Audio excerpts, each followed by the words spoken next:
Umdluli lo okhulumayo ulusula namhlanje olinjabulo enhle kakhulu. Ngithatha umzukulu wami lo namhla esizombeka kulolu suku. Kunesikhathi impela silokhu sisiyalungiselela msifika emaphethelweni. Umzukulu wami lo besimthanda kakhulu namanje siyamthanda. Umkhwenyana wethu Gwala simthanda ngenhliziyo enhle emhlophe, silobolele kahle.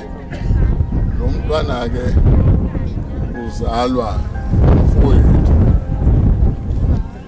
uzalwa indodana yomfowethu inkunzi emnyama iyazona ithole hogo zelanga labalelayo ingabe ingane zodlana udumo lamabhanoyi ubheke eMonimani. Bese ezalwa ke yena ke uyise wayo intombazane umzimu lamadoda ajimjimuze lenkomo zamanye amadoda. Undoda egibele hathi lingenahlalo ushaya indoda waqhabuka amaketa wakhe wazowalamula ihlobane. Umfana omatha kanje ngabetshitshi, umfana oyisimomondile uyise walengane enomfowabo kuphumpuluza kaphumpumbuza lahleke nempongo yazo. Umsuthu odla amahathi wangena etsheni. Umzukulu ke labo obaba balengane baningi ke ngeke baqede ngoba nomkhulu wabo umthakathi uthatha ngokusa abanye bethatha ngekhwama zabo. Ukimbilezana phuma emfuleni yamathanda amanzi kulezi ntaba laphansi zasebaqulusini lapha isuka khona lentokazi. Awu siyakhala ethi Nkosi yami ingane yethu ebisiphethe kahle kangaka sihambeni ngathi ngahlala kahle nasemzini ngoba umkhwenyana usiphathele kahle wamlobola kahle. Impela isilakhe leli sijabula kakhulu ke nathi impela nabo mphephethe.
yize yizishinga yize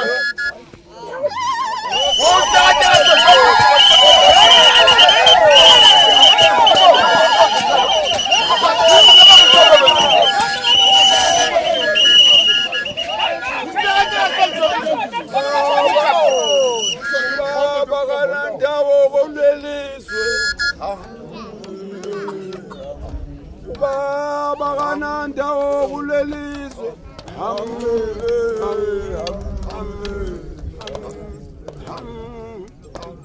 Tuna Naku sekuthe ngikhuleke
Uthatha ngobuso abanye bethatha ngekhwama zabo wathi uphosa uthola njengodade wabo uthola ugembilizana vuka uphume emfuleni yabathanda ba sithi umfowabo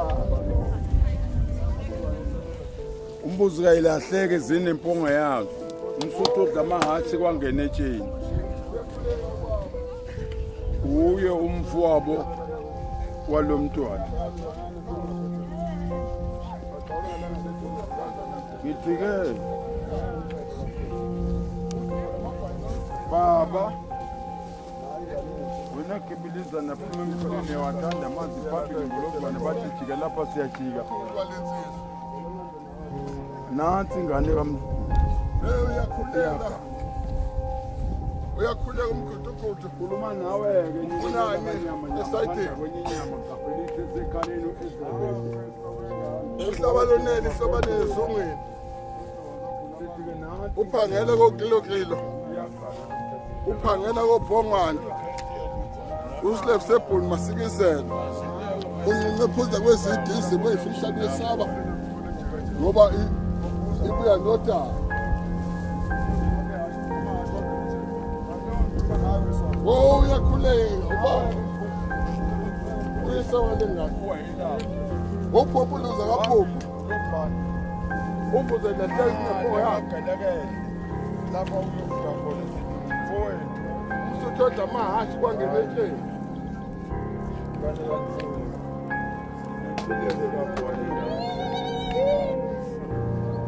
Oh, uyakhuleka.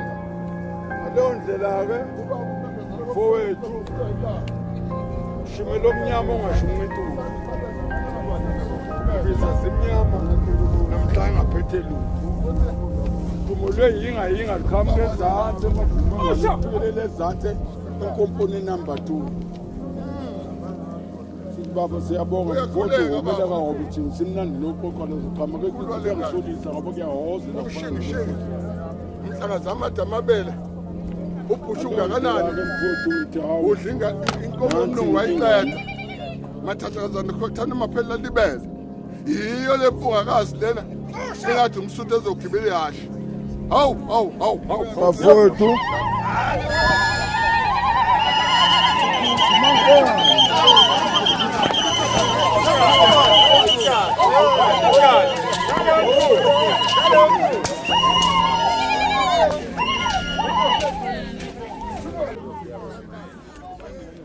Bongare nina mapepetso yaba wokwana yaba wokman yaba wokama yaba wokho yaba womjo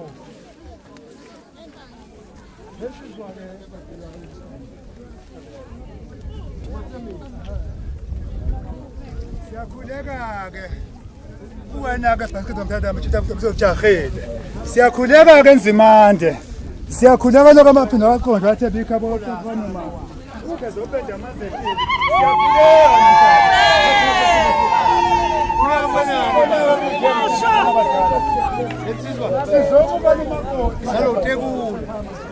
utebula abafazi bakalodweni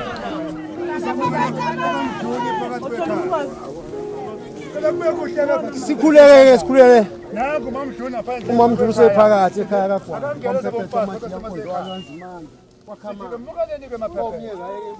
sitimbukeleni-ke madoda amadala ngikhuluma nawe nje sikwenza makhabako laduma lawe zizulu ngikhuluma nawe kadoda amadoda kithi sekunjalo baba sekukuhle manje phakathi kwesimo sekhaya lo khulumayo-ke mhlalo mawini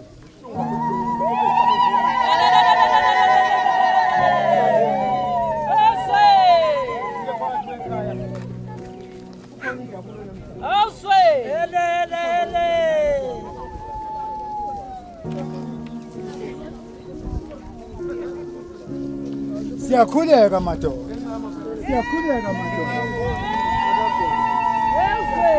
sithike namhlanje asibe munye khuleka kwena-ke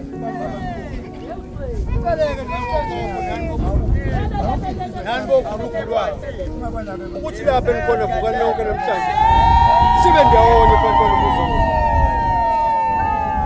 omubi angabibikho njalo kube khona omubi baba mkhulu utshebe sindawe ibe khona phezamfuye uzomazemfuye siyakhuleka kwakhe dala-ke manje na umajuju umeyile yakhohle imeyile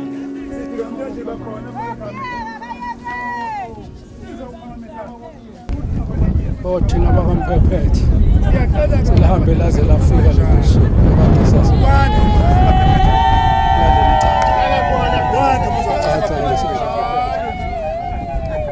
intombi yakamdluli ezombisa esithemba ukuthi izombisa umuzi wakagwala ibe unkosikazi umuzi sibeke lonke ithemba kuyena ukuba uzosakhela uhlonipheke kade sasifisa ulolu suku lufike sisancenga sizama kepha sigcine sebemkhulula umntwana wakamdluli ukuthi azoba unkosikazi kulelikhaya. Mamdluli ugwala ngabe uyamthanda awuphoqiwe? Yebo ngiyamthanda angiphoqiwe.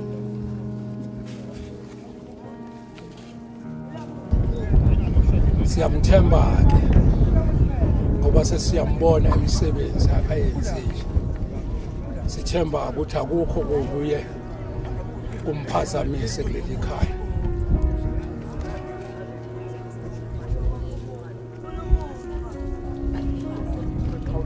Lithi-ke namhlanje na ifisa le ntokazi izinze kuleli khaya siwakhe umuzi. Konke okwenzeka kuleli khaya namathemba nabazali sebangishiya ubaba nomama esebalala kwabandayo. Lithemba namhlanje bavukile bazobona ukuthi kwenzekani ngabe lo makoti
Njengamanje sizocela oqhamuka ngasesayidini labamakoti kwaMdluli ozokhulumela umndeni waMdluli emveni kwakhe sizobe sesicela futhi oqhamuka esayidini labakamkhwenyana oqhamuka emndenini wakwaGwala ozobe ekhulumela umndeni wakwaGwala sizokwenza konke ngokuphuthuma ngenxa yesikhathi ukuze sizophuthuma nokuthi abantu bathole okuya ngasethunjini. Ngingumama kamakoti akulona kusuku olumnandi thina lona lumnandi lona ngoba umkhwenyana usilobolele kodwa kumnandi ukhipha indodakazi ekhaya. Ngizobingelela osingaye, ngibingelele umkhwenyana wami, ngibingelele indodakazi wami, ngibingelele ama-families onke, ngibingelele kakhulu umndeni wakaMdluli, obaba bami lapha ezansi nomama nabo bonke ukuthi usuku lwanamhlanje balenze lube impumelelo. Ngibonge kakhulu umshana wami lapha ezansi uAction ekutheni namhlanje egcinele usuku lube impumelelo ngokubambisana komndeni wakaMdluli. Bese ngibonga umndeni wakaGwala ekutheni indodakazi yami bayenze unkosikazi. mkhwenyana sisuka kude nawe nendodakazi wami. Indodakazi yami le engiyithanda kakhulu. Namhlanje lolu suku lukhulu kuthina. Ngithi ngiyanibongela ngoba bakhona abanye bebefisa ukuba la kodwa uNkulunkulu enze inhlelo zabo bangakwazi ukuthi babe khona. Ngiyanibongela, ngizocela ukuthi nje umphathe kahle indodakazi wami mkhwenyana. Angifisi kungena ucingo lokuthi indodakazi wami iyakhala la ekhaya. Ngoba lokho kuyongihlukumeza kakhulu emoyeni. Mancane amadodakazi amaningi asehambile. Ingakho ke ngithi ngicela umkhwenyana angiphathele kahle ukholi lo. Mangimbiza ngithi kholi. Mntanami ngoba ukutholakala kwakhe samkhola uNkulunkulu ukuthi uyakwazi uletha intombazane kade nokuthola abafana. Sase sizukholiwe. Namhlanje ke angisezukumbiza ngegama seyindodakazi ngoba usethathiwe kwaGwala.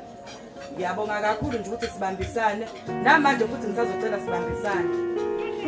Kungani ukuthi ngoba umntanami sengenile la ekhaya sekuphelile ukuhlobo okuthini. Kodwa ima ubuhlobo bethu uqala ngempela ke manje. Ngoba fanele makuukuthi nje la kuvela umkhuhlane angaqhamuki ngedwa ngifuna ukuqhamuka noanti bakaGwala. Ngifuna mangiphuthuma ngiza la ekhaya ngufike umndeni wala ekhaya. Ngingafiki ngivele ngibe mina nje nomkhwenyana nododakazi. Ngiyacela kakhulu lokho kubantu bakaGwala. Mkhwenyana wami ngiyabonga. Ngiyabonga ungenzele konke ebengicela indodakazi yami. Ngiyabonga kakhulu. Ngiyafisa engathi uNkulunkulu ubenganisiza ahlale nani engizontshela khona ke kukodwa. Uma kukhulunywa ke kuthiwa ningabe indawo umuntu wesithathu emshadweni. Kodwa mina namhlanje ngizothi ukhona wesithathu. Uzoba wokuqala emshadweni wenu kuzoba uNkulunkulu onguJesu Kristu. Then nina bese niyalandela nibe wesibili nowesithathu. Ngoba uma ngabe nizoyiqalela nina njengoba sengena emshadweni nithi nizoyimela lo mshado yabhidlika endleleni. Okunye kwesibili angifisi ukuthi indodakazi yami uxabane nomkhwenyana ngenxa kamakhelwane. Angifisi ukuthi mkhwenyana uxabane nendodakazi yami ngenxa kamakhelwane. Uma umakhelwane kukhona aqhamuka nayo thula bese ubiza umakoti wakho bese uyambiza umakhelwane bese uthi akuyiqaleke le nkulumo obuyiqalile seninobabili ukuze uzobona ukuthi uzokwazi ukuyiqala. Uma ngabe sehluleka ukuyiqala bese uyamtshela ukuthi umfazi wami ngiyakwazi ukuyigadela. Bese uyamtshela indodakazi yami ukuthi ami uNkulunkulu uyangigadela umyeni wami. Phela uzokhuleka ke indodakazi. Umyeni uyakhulekela nobaba uyawukhulekela umndeni wakhe. Ukuze umndeni uhlale usesimene esiright udinga umkhuleko. Ngiyabonga ngoba umkhwenyana wakwami uyakholwa uyakhuleka mangila ekhaya ngo5 ngizwa ngaye esekhuleka. Ngisukuma nokukhulu ukusithoba enkosini ngibingelela abakwamdluli ngibingelele abakaGwala ngibingelele bonke abakulomcimbi ngibingelele umakoti wasekhaya umuhle kangaka wamuhle makoti wami kodwa futhi ukhethile ukhethile mntana siyaziqhenya ngentombi yakamdluli siyayiqhenya ngale ntombazane leli ships lakho bhuti shine makoti shine siyabonga nina bakamdluli siyabonga nina bamdluli nokusipha umakoti omhle kangaka noma bayajabula la bekhona uyajabula umndeni wakaGwala siyabonga sizomphatha kahle. Niyabona nje lo makoti usanda ukufika endaweni. Niyabona umuzi ubhuti amakhela wona. Niyabona ukuthi bakhile bazalwane. Niyabona umuzi uvuthiwe. Okukhombisa ukuthi umakoti uzofudumala ekhaya. Nathi masifika nje sizobona ubhuti nomakoti sesokwazi ukuthi sisemzini kabhuti nomakoti kube injabulo yodwa. Bayakholwa ke bazalwane. Bazolawula nje ukukholwa izwi nokuthi bakhuleke. Bathi mabefikwa yinkinga bahlale emkhulekweni. Ngithi angicombe nami mkhwenyana ngizwile impela kuthiwa ayukhokheka. Nami ngizoqinisekisa ukuthi umphathe kahle umakoti. Nomzala futhi akuphathe kahle mkhwenyana. Ngiyabona ukuthi njengamanje kunohlelo lwenzakalayo. Sefike okuya ngasethunjini. Bekade kuthiwe sizoba nembongi angazi noma isikhona ineduzane ngoba sithe uhlelo siyaphuthumisa ngenxa yesikhathi. Uma ikhona imbongi yakoSotobe eduzane ngicela nitshele ukuthi ayisondele ngenxa yokuthi siphuthumisa uhlelo.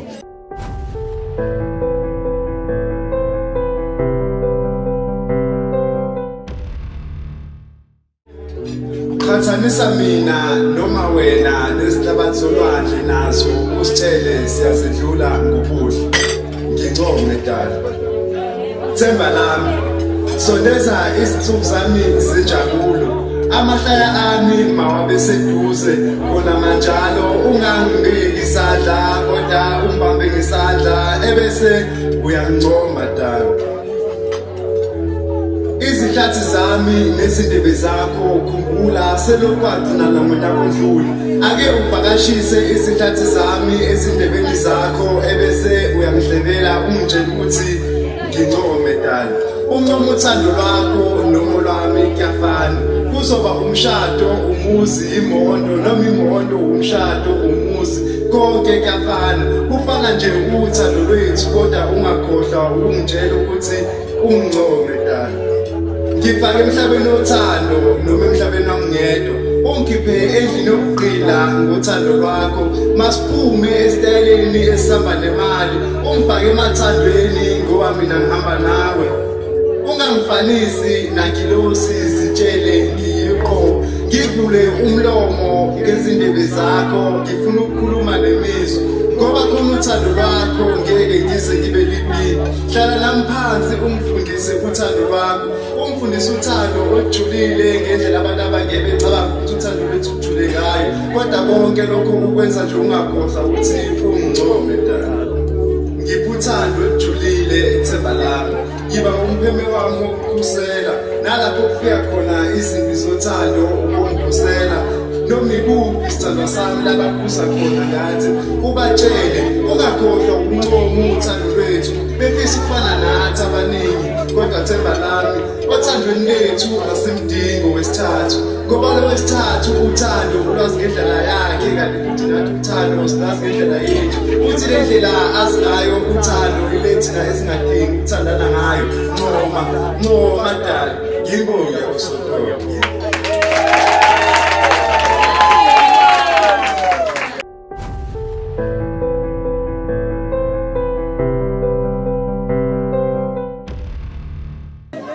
Mamdluli ngicela uguqa ngamadolo.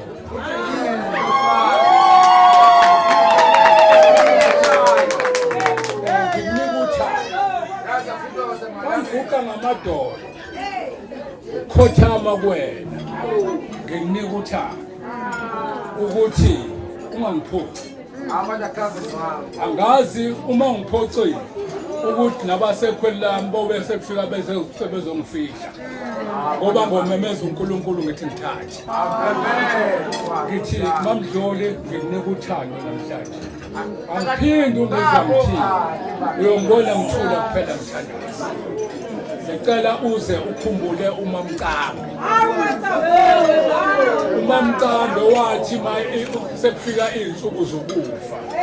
Wathi ngifuna ukuyofela emzini wakho. Wathi ngalesikhathi sekusondela mhla ka-26 wahamba emhlabeni. Akazange asakwazi ukuzofela emzini wakho. Kepha ngithi namanje ukhona uyaphila. Uphila emkhathini uyakubonga. Ngiyabonga kakhulu. Ngiyabonga kakhulu.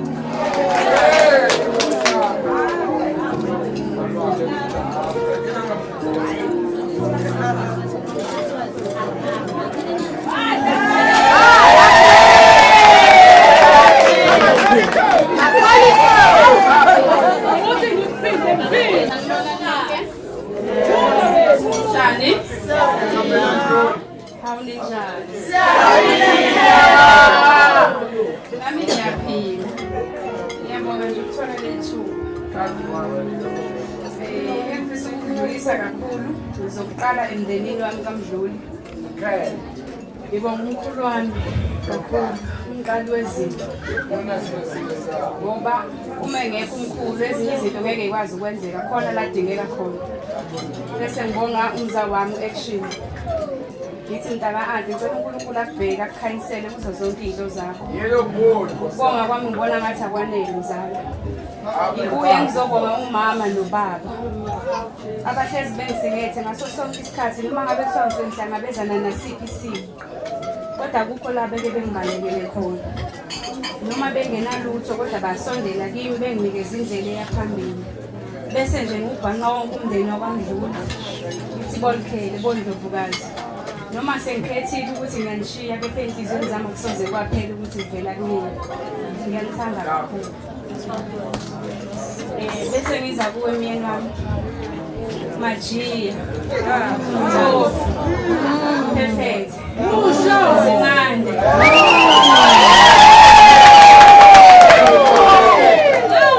wena kakhamanga ngaphandle kwakho ngithathile ngiyinto engelutho ongenza ngayinto eyutho namhlanje nami nginekwami ngokuxoshwa uwe namhlanje ngihamba ngiyiqhenye ngiyiqhakambise ngoba wena wangithatha wangenza into ebalulekile phakathi kwaleli khaya ngifisa ukuthi noma zikhona izivunguvungu zisondele empilweni yami nawe kepha singalahlanga sibambisane siqhubeke siye phambili ngoba indlela yethu sisemaphethelweni noma ngakuthiwa kukhona okufika ngaziphi indlela kepha sikuthathe sikulungise singahleli phekwawo ngoba amagquba akhe inzondlo amagquba akhulaka yebo akekho umuntu ongaqhuzuka endleleni yakhe kepha ngikholwa ukuthi umuntu angaqhuzuka imini nobusuku ngicela ukuthi kuzo zonke izimo eyikhona phakathi kwempilo yami nawe kulokho ongenzele khona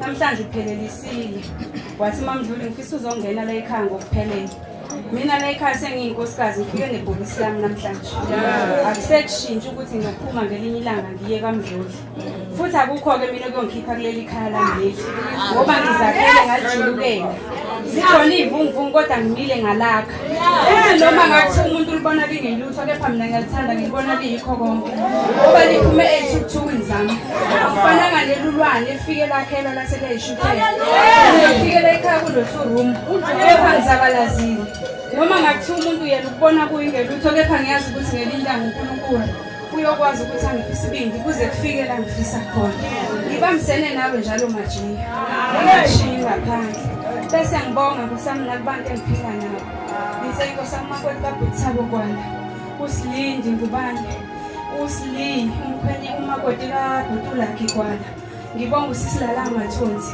bonke abantu abangibambisile nkosami kuyo yonke lemicimbi esinayo phakathi kwaleli khaya nabanye engababalanga mhlawumbe sengibalibele ngithi nje ngaphandle kwengane zakwethu angilutho bese ngokukhethekile ngibonga uma kaSabela kusisitholakele Mthuli umama othi noma sezingigadla zingishishilisa asihlala phansi sisi nathi sihleli ngithume njalo ntombi kaMthuli uhlezi njalo ungibonisa indlela nami uhlezi ngiyithanda cela sibambisane myeni wami kuze kube uNkulunkulu uyasehlukanisa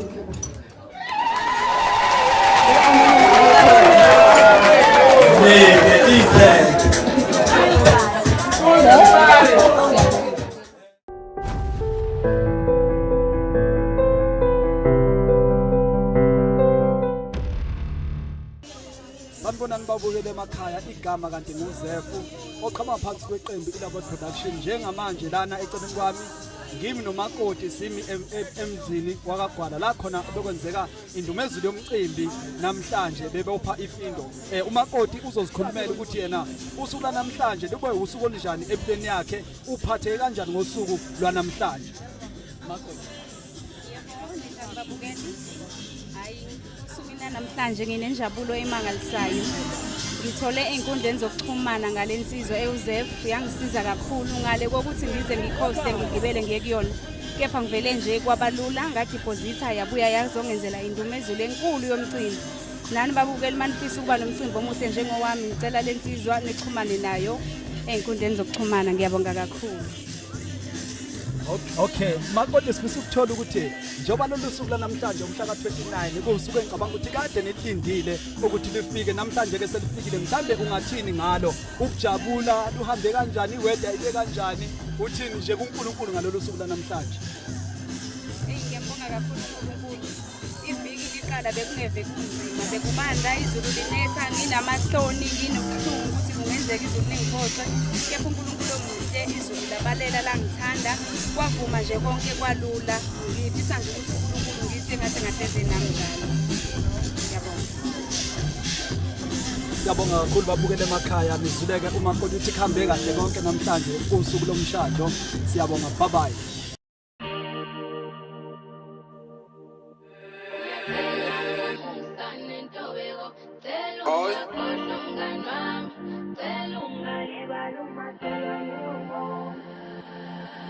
Baba mawukusisa mina namhlanje